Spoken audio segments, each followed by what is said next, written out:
in science.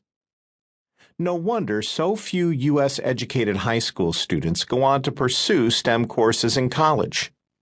No wonder our high-tech centers, epitomized by Silicon Valley, must recruit literally hundreds of thousands of foreign-educated people to try to fulfill their needs for skill-based workforces.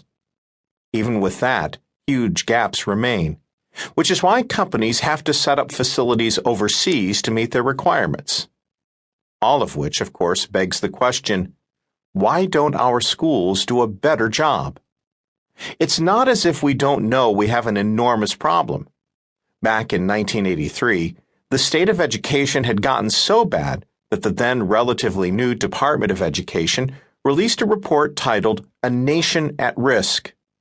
The ominous opening words from that report were powerful and tough and are worth requoting at length. Our nation is at risk. Our once unchallenged preeminence in commerce, industry, science, and technological innovation is being overtaken by competitors throughout the world. This report is concerned with only one of the many causes and dimensions of the problem, but it is the one that undergirds American prosperity, security, and civility. We report to the American people that the educational foundations of our society are being presently eroded by a rising tide of mediocrity that threatens our very future as a nation and a people. What was unimaginable a generation ago has begun to occur. Others are matching and surpassing our educational attainments. If an unfriendly foreign power had attempted to impose on America the mediocre educational performance that exists today, we might well have viewed it as an act of war. As it stands, we have allowed this to happen to ourselves.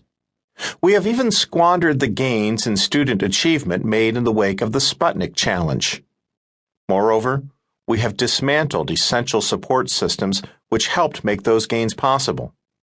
We have, in effect, been committing an act of unthinking, unilateral educational disarmament.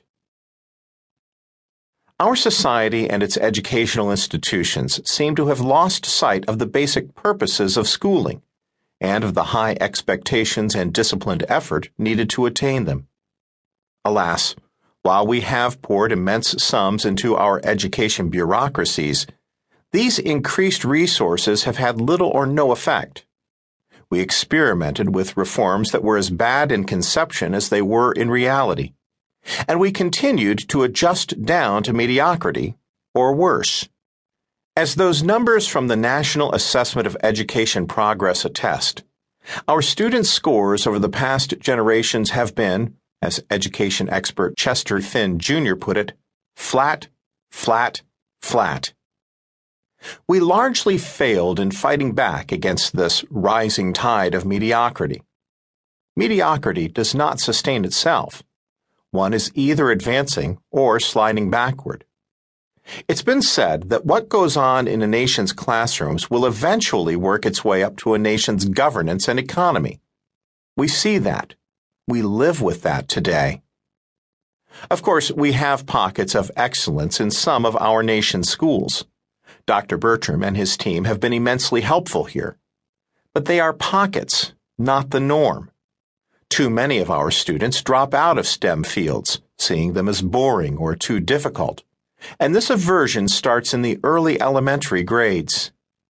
It's here that we get to what makes Dr. Bertram's book such a timely gem and an exciting contribution. Vince Bertram does far more than lament our predicament. He provides a blueprint for enabling students to fall in love with STEM subjects that don't have to be dreary or intimidating. He shows how teachers can break away from the rut of traditional teaching and kindle in kids that inspiring curiosity that will lead them to becoming passionate about learning. Dr. Bertram is no armchair reformer. He's been in the trenches as a teacher, principal, and superintendent. Through PLTW, he has implemented programs that actually work. And very importantly, his programs have equipped teachers with the intellectual and practical tools necessary to teach STEM subjects well. Students quickly come to see the true relevance of these subjects.